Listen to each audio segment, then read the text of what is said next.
Hello guys, welcome to my YouTube channel Mathtree. आप सभी का स्वागत है मेरे चैनल पर। गाइस, हम क्लास 10th का मैथ कर रहे हैं। आज हम इसकी एक्सरसाइज 6.5 का क्वेश्चन नंबर 4 से स्टार्ट करेंगे। ओके, तो सबसे पहले हम समझते हैं इसके क्वेश्चन में क्या दे रखा है, देन हम इसका सॉल्यूशन करते हैं। क्या बता रखा है, ABC is an isosceles triangle right angled at C, prove that AB square is equals to 2AC square. बहुत इजी क्वेश्चन है। सबसे पहले हमें ये पता होना चाहिए कि आइसोसेलेस ट्रायंगल क्या होती है। तो आइसोसेलेस ट्रायंगल वो होती है जिसकी दो साइड इक्वल होती है, any two sides are equal. ठीक है, और इक्विलेटरल ट्रायंगल क्या होती है, जिसकी तीनों साइड इक्वल होती हैं।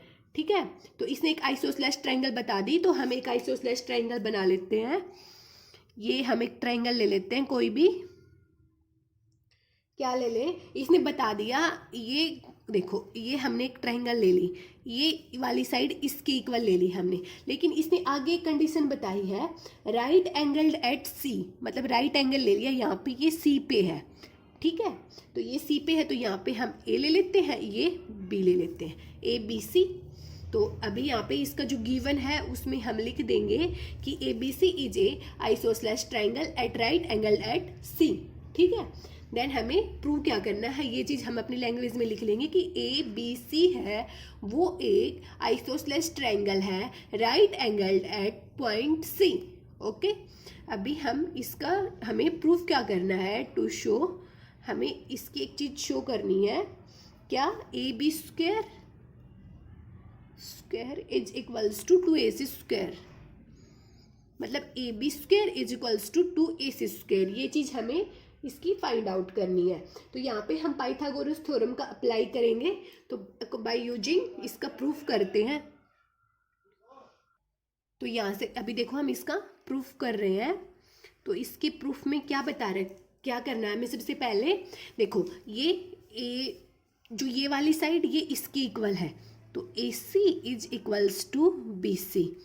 क्या हो जाएगा, ये है आइसोसेलेस ट्रायंगल। इसके हम इसमें रीजन में लिख देंगे कि ये क्या है, आइसोसेलेस ट्रायंगल है। ठीक है, अभी बाय यूजिंग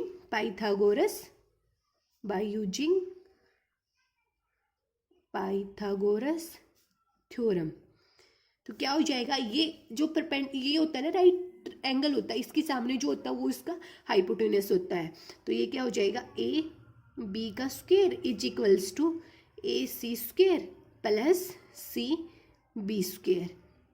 ठीक है, मतलब इसको CB या BC कुछ भी लिखो, वो हमारा, ठीक है, हम कैसे भी लिखें इसको, AC को BC AC is equals to BC लिखो या AC is equals to CB लिखो, कोई फर्क नहीं पड़ता। अभी देखो, AB square is equals to, इसको इक्वेशन नंबर फर्स्ट ले लेते हैं। तो AC BC की इक्वल है, तो हम AC स्क्वायर CB की जगह क्या पुट कर लेंगे, AC पुट कर लेंगे, क्योंकि फ्रॉम इक्वेशन फर्स्ट। ठीक है, फ्रॉम इक्वेशन फर्स्ट से, तो यहाँ से ये AB स्क्वायर क्या आ गया, इन दोनों को ऐड करेंगे तो 2AC स्क्वायर। हमसे यही पूछ रखा था, ये हमने निकाल के दिखा दिया, हैंस प्रूव्ड। देखो, कुछ भी नहीं है, एक ट्रायंगल लेनी है, हमें बता रखा है राइट एंगल C पे है। ठीक है, तो ये राइट एंगल C पे बता रखा है।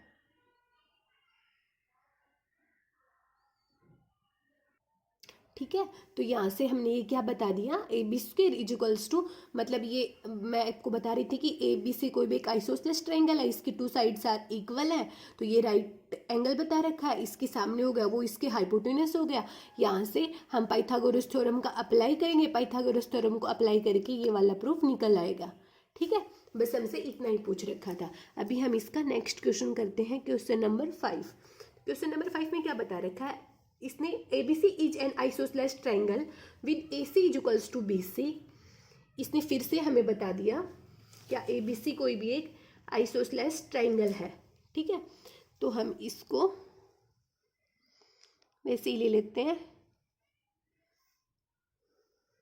ये A ले लेते हैं, ये B ले लेते हैं, ये C ले लेते हैं। ठीक है, ये बता दिया ABC is an isosceles triangle with AC is equals to BC। AC जो है वो BC के इक्वल बता दिया। और इसमें देखो गिवन क्या क्या है, इसमें हमें गिवन है अगर आइसोसेलेस ट्राइंगल है तो इसकी टू साइड्स इक्वल हैं, वो हमें बता रखी हैं, A C is equals to B C. ठीक है, इसमें हमें ये चीज़ गिवन है।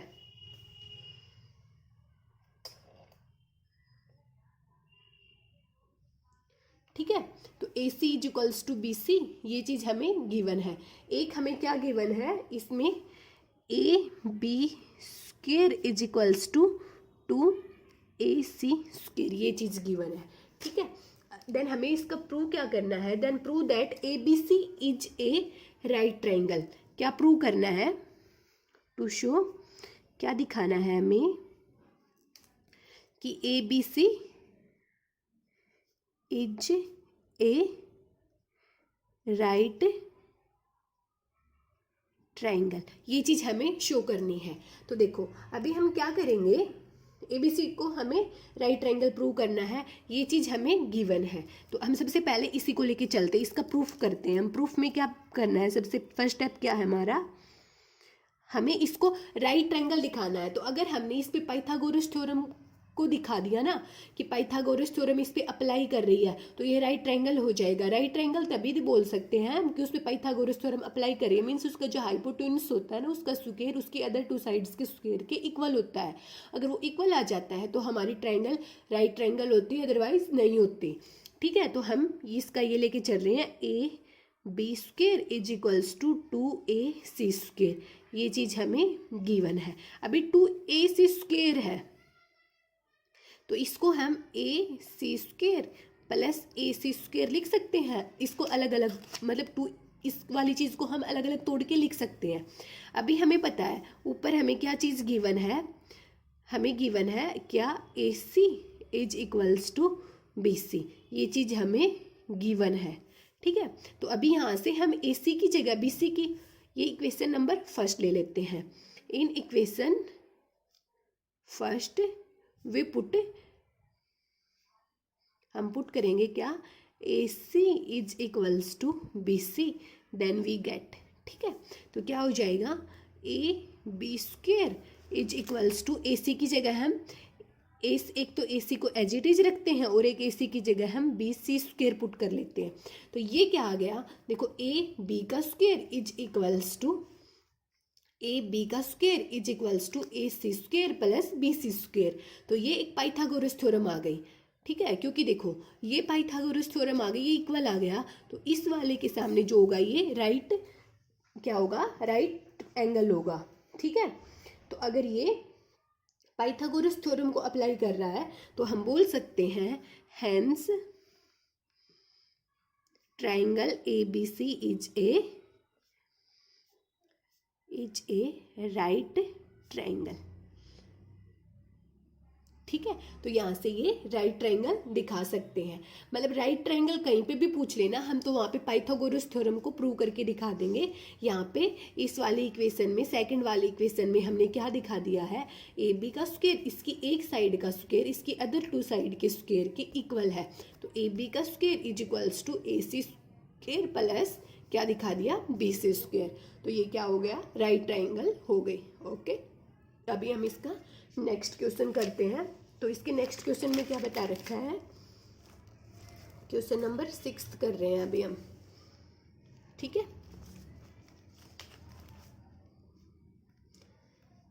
क्वेश्चन नंबर 6, तो क्वेश्चन नंबर 6 में क्या बता रखा है, A B C is an equilateral triangle. तो सबसे पहले हम कोई भी एक ट्राइंगल बना लेते हैं, ए बी सी, और वो क्या बता दी इसने, इक्विलेटरल, मीन्स उसकी सारी साइड हम वो इक्वल होते हैं इक्विलेटरल के।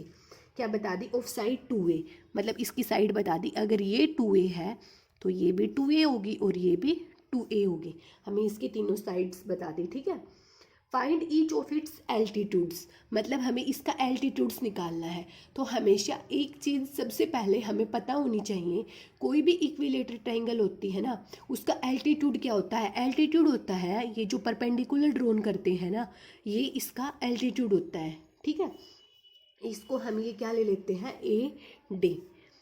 तो इसका एल्टीट्यूड भी बनाएंगे और इसका एल्टीट्यूड भी बनाएंगे। तो इक्विलेटरल ट्रायंगल में एक ये चीज़ होती है कि अगर एक एल्टीट्यूड निकाल दिया ना तो बाकी के जो दो एल्टीट्यूड और बच गए ना, ये वाला और ये वाला, ये दोनों भी इक्वल ही होते हैं, क्योंकि ये इक्विलेटरल ट्रायंगल है। इसमें अगर एक साइड इक्वल आ गई तो उसकी तीनों साइड इक्वल आ गई। इसी तरह अगर उसका एक एल्टीट्यूड निकाल दिया तो उसके बाकी के जो दो एल्टीट्यूड और बच गए ना, वो भी सेम ये वाला निकलेगा ना, वही निकलेंगे। तो इसका ये वाला एल्टीट्यूड और ये वाला एल्टीट्यूड इसको निकालने की जरूरत नहीं है, हम सिर्फ AD को निकाल लेंगे।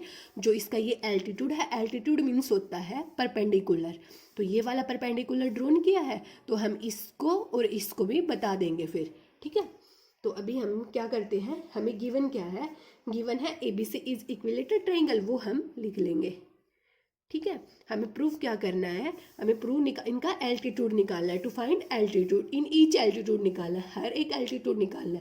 तो एक एल्टीट्यूड ये हो जाएगा और एक हो जाएगा ये और एक हो जाएगा ये, लेकिन हम निकालेंगे सिर्फ AD, ठीक है। तो अभी हम इसका प्रूफ करते हैं। तो इसके प्रूफ में क्या बता रखा है, देखो पहले तो हमें ये वाली चीज़ याद रखनी होगी, इस वाली चीज़ को हम एक बार लिख लेते हैं ताकि तुम लोग भूलो ना। Each altitude are equal in equilateral triangle, ठीक है। जो इक्विलेटरल ट्रायंगल होते हैं ना, उसमें जितने भी एल्टीट्यूड होते हैं, जितने के तीन ही एल्टीट्यूड होते हैं, तीनों इक्वल होते हैं, ठीक है। तो अभी सबसे पहले हम क्या करेंगे, जो ये वाली ट्रायंगल है ना ABD और ACD, इस वाली ट्रायंगल को हम सिमिलर ना दिखा के कॉन्ग्रुएंस दिखाएंगे, ठीक है, क्योंकि यहाँ पे हमारी ये साइड बिल्कुल इक्वल है। तो ठीक है, अभी हम यहाँ पे क्या करेंगे, इन दोनों ट्रायंगल्स को लेके चलते हैं। In triangle ABD and triangle ACD, ACD, ठीक है, ये दो ट्रायंगल ले ली। तो इसमें क्या हो जाएगा, AB by is equals to AC, क्या हो जाएगा, ये क्या है, दोनों 2A है, ठीक है। साइड्स इन इक्विलेटरल, क्या लिख देंगे, इक्विलेटरल साइड्स, ठीक है। इक्विलेटरल्स की सारी ये साइड्स इक्वल होती हैं, तो हम ये दो ट्रायंगल लेके चल रहे हैं, इसमें भी 2A है तो ये भी 2A हो जाएगा, ठीक है। अभी ये वाला एंगल 90 डिग्री का है तो ये भी 90 डिग्री का है। Angle ADB is equals to angle ADC, ये क्या हो जाएगा, एच 90 डिग्री, ठीक है। ओके, अभी क्या हो जाएगा, ये इस वाली में भी और इस वाली में भी AD कॉमन आ रहा है, तो ये AD is equals to AD, ये क्या हो जाएगा, कॉमन साइड हो जाएगी, ठीक है। AD कॉमन साइड हो जाएगी। देन ट्रायंगल APD है, वो कॉन्ग्रुएंस हो जाएगी ट्रायंगल ACD के, और इसका रीजन क्या हो जाएगा, रीजन हो जाएगा राइट, मीन्स जो राइट एंगल, मतलब ये, और हाइपोटेन्यूस मतलब ये अगर 90 डिग्री का है तो इसके सामने होता है हाइपोटेन्यूस, वो इसमें भी इक्वल है और इसमें भी इक्वल है, तो ये क्या हो जाएगा, हाइपोटेन्यूस, और एक क्या हो जाएगा, साइड, ठीक है। Right hypotenuse side means RHS, इससे हमने दिखा दिया ये क्या है, कॉन्ग्रुएंस है, ठीक है। अगर ये कॉन्ग्रुएंस है, ये वाली इसकी कॉन्ग्रुएंस है, तो इसकी ये वाली साइड है, ये इस वाली साइड के इक्वल आएगी। Then we can say that BD is equals to DC, और इसका रीजन क्या लिख देंगे, CPCT, ठीक है। तो यहाँ से BD is equals to DC आ गया। अभी देखो, हमें BC पूरा कंप्लीट क्या दे रखा है, BC दे रखा है 2A, BC को हम क्या लिख सकते हैं, BD प्लस DC लिख सकते हैं, तो ये क्या हो जाएगा, BD plus DC is equals to 2A, ठीक है, क्योंकि ये पूरा 2A है तो BD प्लस DC 2A हो गया, तो यहाँ से BD is equals to DC है, तो इस वाली इक्वेशन से हम BD की जगह कुछ भी, मतलब BD की जगह या DC की जगह हम BD पुट कर सकते हैं। Then BD plus BD is equals to 2A, 2BD is equals to 2A, तो यहाँ से बी डी की वैल्यू क्या निकल आई, ए। तो ये ए निकल आया और ये भी ए निकल आया। अभी देखो हमें ये निकालना था ए डी। हमारा क्या टारगेट था, हमें ये चीज़ गिवन है, अगर ये वाली निकल आती तो हम ये वाला पाइथागोरस थ्योरम का अप्लाई करके निकाल लेते। अभी हमने निकाल ली ए। तो अभी एक चीज़ हम ये चीज़ भी ध्यान रखेंगे कि है ना, जो इक्विलेटरल ट्रायंगल होते हैं ना, उसमें जो एल्टीट्यूड होता है वो इसकी जो बेस होता है ना उसको सेम रेशियो में डिवाइड कर देता। जैसे ये 2a है तो इसको a और a में डिवाइड कर देगा। ये चीज़ हमें इस क्वेश्चन में सोल्व करके भी दिखा दी हमने। ये यहाँ पे ये जो पूरा किया है ना हमने, ए बी डी को और इस वाले ट्राइंगल को कॉन्ग्रुएंस दिखाया, वो इसीलिए दिखाया है ताकि हम इन दोनों साइड को इक्वल पुट करके ये 2a है ना इसको मतलब बी डी और डी सी को अलग अलग निकाल सकें। लेकिन अभी आगे से हमें ये चीज़ ध्यान में रखनी है, कहीं भी इक्विलेटरल ट्रायंगल आ गई ना और वहाँ पे ऐसे एल्टीट्यूड दे रखा होता है, इक्विलेटरल ट्रायंगल दे रखी होती है, तो ये जो यहाँ पे जो साइड होती है ना इसको बराबर बराबर रेशियो में डिवाइड कर देती है। जैसे अगर ये 2a है तो ये a, अगर यहाँ पे 4a होता तो ये 2a और 2a सेम रेशियो में डिवाइड कर देगी ये, ठीक है। तो अभी देखो in triangle A B D हमें ए बी दे रखा है और बी डी दे रखा है, तो हम ए डी निकाल सकते हैं। तो ए डी निकल आया तो ए डी क्या है, इसका एल्टीट्यूड है, ठीक है। तो in triangle A B D तो क्या हो जाएगा, A B square is equals to A D square plus B D square, ठीक है। तो ए बी की क्या है, 2a का square is equals to A D square हमें निकालना है और बी डी हमने निकाला था ए स्क्वायर, ठीक है। तो यहाँ से ये ए डी स्क्वायर को तो इसी साइड रख लेते हैं और ये 2a स्क्वायर क्या हो जाएगा 4a स्क्वायर और ये a स्क्वायर आ जाएगा इस साइड। तो ए डी स्क्वायर कितना बच गया 3a स्क्वायर। तो अभी इसका स्क्वायर हटा देंगे और इसके ऊपर लगा देंगे रूट 3a स्क्वायर, ठीक है। तो ये स्क्वायर से इसका रूट कैंसिल हो जाएगा, लेकिन ये 3 है तो इस वाली चीज़ को हम कैसे लिख सकते हैं, इस वाली चीज़ को हम लिख सकते हैं अलग अलग करके। स्क्वायर से इसका रूट कैंसिल हो गया तो ए डी की वैल्यू क्या आ गई रूट 3a। तो ये इसका एल्टीट्यूड आ गया, hence its altitude each altitude is root 3a, ठीक है। तो ये आ गया रूट 3a, क्योंकि अगर हमने ए डी को निकाल लिया, ये चीज़ हमने स्टार्टिंग में पढ़ी थी, इक्विलेटरल ट्रायंगल में जो सारे एल्टीट्यूड होते हैं वो इक्वल होते हैं, each altitudes are equal in equilateral triangle. अगर हमने ए डी निकाल दिया तो यहाँ से अगर हम मान लेते हैं कि ये ले लिया हमने बी, ई ले लिया और ये ले लिया सी एफ, तो एक को निकाल दिया, तो सिमिलरली हम बोल सकते हैं कि B E is equals to root 3a and C F is equals to root 3a। तो ये तीनों एल्टीट्यूड इनके क्या निकल आएंगे रूट 3a, ओके। तो ये हमारा क्वेश्चन कंप्लीट हो गया। अगर आप लोगों को कुछ भी समझ में ना आया हो तो प्लीज़ कमेंट सेक्शन में जाके पूछ लेना, और अगर आप लोगों को मेरी वीडियो अच्छी लगी हो तो प्लीज़ मेरे चैनल को लाइक शेयर एंड सब्सक्राइब जरूर करना। Okay, thank you.